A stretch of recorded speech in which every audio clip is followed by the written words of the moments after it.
大家好，我是超子。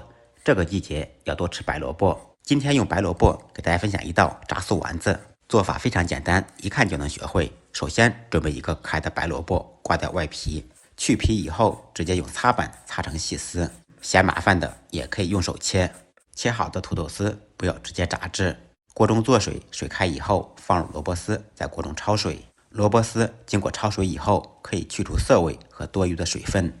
再次开锅以后，捞出来，冲下冷水，冲凉以后，用手攥干水分，然后把焯水的萝卜丝放到案板上，用刀稍微切一下，不用切得太碎，简单剁几刀即可。切好以后，放到大碗中。接下来开始调味，放入一点点姜末，一点点毛毛盐，少许松鲜鲜或者味精，五香粉搞一点，单手打入一个鸡蛋，酥香软嫩的关键放入一包香脆炸粉。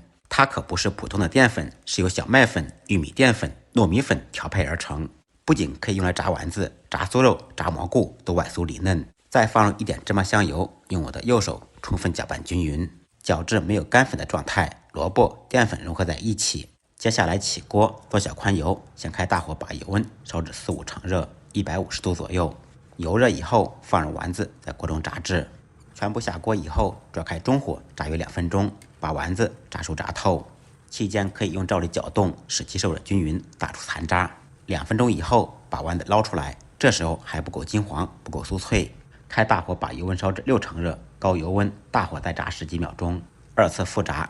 这也是萝卜丸子酥脆好吃的关键。出锅了，这样做的萝卜丸子外酥里嫩，嘎嘎香。